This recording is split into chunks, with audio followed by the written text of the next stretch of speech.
Welcome to this edition of History with Sai. In this episode, I want to talk about some of the cities that we've mentioned in past programs, just to give you a little bit more of a historical background to some of the events that we've already covered. For now, we'll take a look at some of the earliest cities of ancient Sumer. In future programs, we'll cover other cities of Old Babylonia and Assyria. So, let's begin.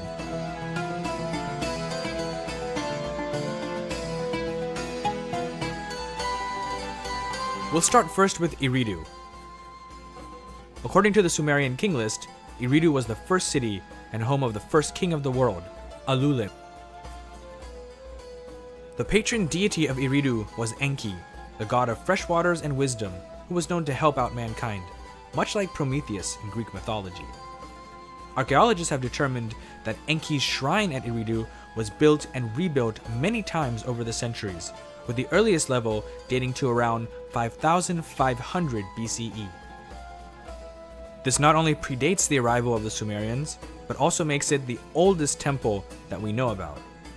Though the first temple was likely less than 20 square meters and had little more than a small altar, by 2100 BCE, a large ziggurat, which is a type of step pyramid temple, was built over the original structure.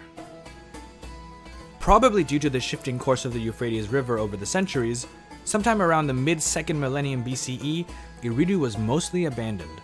Still, it's held its place in Sumerian and Babylonian lore as one of the oldest and most sacred places in the world.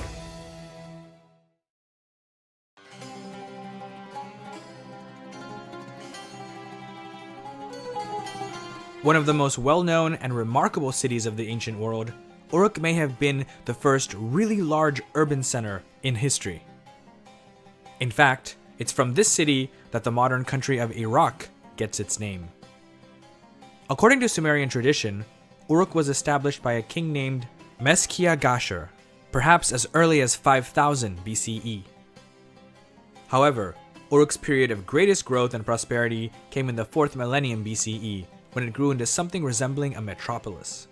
It had palaces, gardens, workshops for artisans, housing blocks for its growing population, and of course, many temples, the most famous of which was Iana, the temple dedicated to the goddess of love, Inanna. In the Akkadian language, her name is Ishtar. Uruk's other claims to fame? Well, it's where writing was first developed, or at least where examples of it have been uncovered. The city was also home to the hero Gilgamesh, star of the most famous piece of ancient Sumerian and later Babylonian literature, the Epic of Gilgamesh. Though going through ups and downs, the city surprisingly had a great deal of longevity. Though by the 1st millennium BCE its glory days were behind it, Uruk was still inhabited and even prosperous during the Neo-Babylonian, Persian, Seleucid, Parthian, and even Sasanian periods. Its decline occurred around 500, and by 630, it's believed to have been pretty much abandoned. Though today in ruins, Uruk's contribution to the world cannot be understated.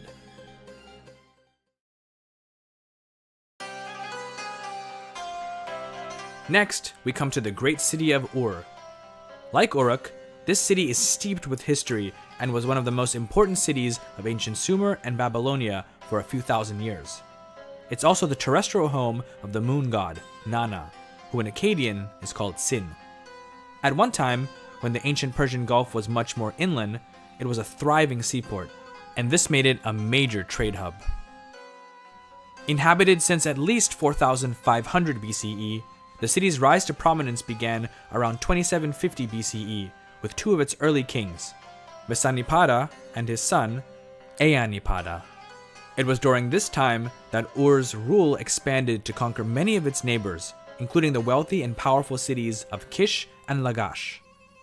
Ur's initial period of power and prosperity ended around 2300 BCE with its conquest by the Akkadian warlord and king, Sargon of Akkad, who later on was known as Sargon the Great. However, after the fall of the Akkadian Empire, Ur once again became the center and capital of the great Neo-Sumerian Empire, ruled by what historians call the Third Dynasty of Ur. Beginning with Ur-Nammu and continuing with his successors Shulgi, Amarsin, Shusin, and the last Neo-Sumerian king, Ibisin, The empire revived Sumerian culture and controlled large areas of the ancient Middle East, from the Mediterranean to the borders of what is now eastern Iran. The most famous monument from this time was Ur's Great Ziggurat, the ruins of which are still visible and honestly quite impressive even to this day. Despite the empire's eventual demise due to a series of factors, Ur maintained its position as an important center of pilgrimage for worshippers of the moon god, Nana. However, with the course of the Euphrates River slowly changing, the city's agricultural production declined, and by around 450 BCE, the city's residents had largely abandoned it for greener pastures elsewhere.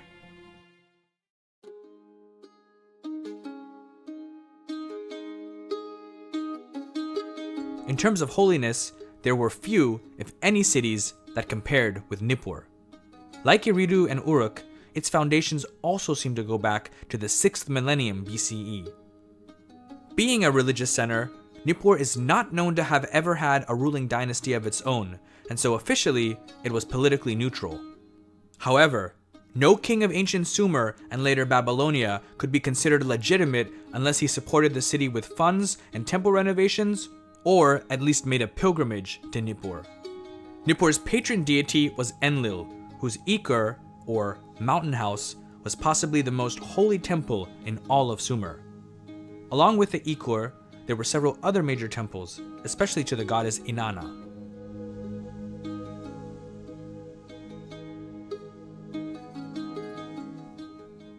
Kish was another old and once powerful city of ancient Sumer, whose patron deity was the warrior god, Zababa.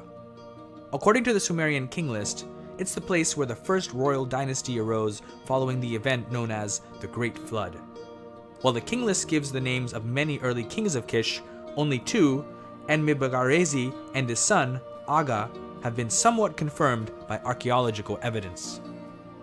One fascinating fact is that according to the Sumerian king list, the establishment of King's third dynasty was a woman named Kubaba. It's actually quite an anomaly, because all of the other ancient Sumerian rulers that we know of were men. Speaking of rulers, arguably the most famous king or emperor of ancient Mesopotamia, that is Sargon the Great, was born in the city of Kish. The city was also known for its scholarly tradition and as a center of learning throughout the ancient world for centuries until its eventual decline and abandonment in the 5th or 6th century.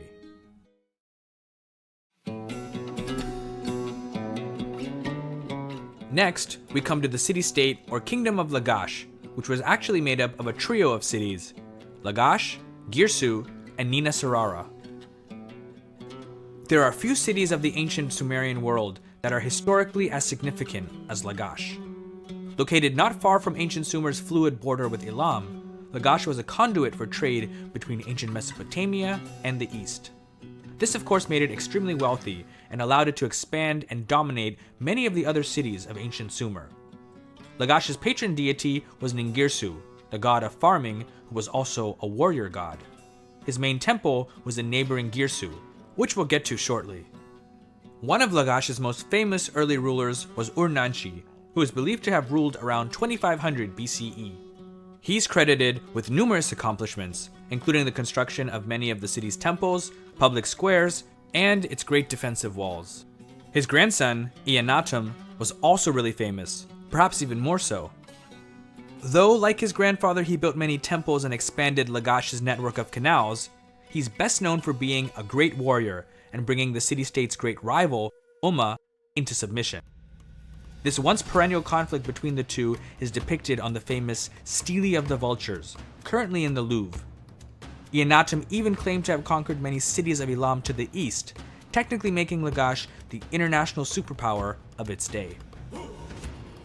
The good times, though, didn't last, and around 2340 BCE, Lagash was eventually defeated and more or less destroyed by the king of Umma, Lugal-Zaghazi. Better days, though, would come for the city under the enlightened king Gudea. Ruling between 2141 to 2122 BCE, Gudea enriched Lagash and the neighboring city of Girsu after the fall of the Akkadian Empire, making it a great center of Sumerian culture and art. A few decades later, though, Lagash was incorporated into the Neo-Sumerian Empire based in Ur, after which it ceased to play a significant role in the affairs of the region. About 15 kilometers from Lagash was Girsu, another great center of Sumerian culture. At one time believed to have been part of Lagash, Girsu was in fact distinct, and eventually the city's role was primarily a religious one. This is because it was the home of the great temple to the god Ningirsu, the god who aided farmers and overall watched over the land. It's here that the famous Stele of the Vultures was found, along with over 40,000 cuneiform tablets from the city's old archives. In addition, there have been several beautifully carved statues out of diorite of the famous king Gudea that have been found amongst its ruins. The third great urban center of the city-state of Lagash was Nina Serara. Though Ningirsu was a popular god here, Nina Serara's patron was the goddess Nanshi. The city's prime was during the early dynastic period under Eannatum, though it also became prosperous during Gudea's reign as king of Lagash. Other than that, not much else is known about the city. Finally, we come to Lagash's great rival, the city of Umma. This was the city of the warrior god, Shara. That god is probably a good fit for the city because we often hear of Umma in Sumerian documents in the context of its perennial conflict with Lagash. This is the city that was defeated by Eannatum of Lagash, only to vanquish Lagash, Girsu, and Nina Serara several centuries later under Lugal-Zaghazi.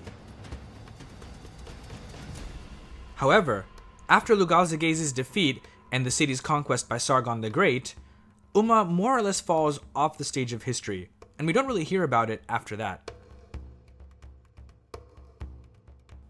So there you have some of the major cities of ancient Sumer during the early dynastic period. These are by no means the only cities. There were other notable ones that occupied the Sumerian world, including Adab, Shuruppak, and several others. However, the ones we went over were arguably the most important and are mentioned the most often in Sumerian and later texts. So this concludes our current list.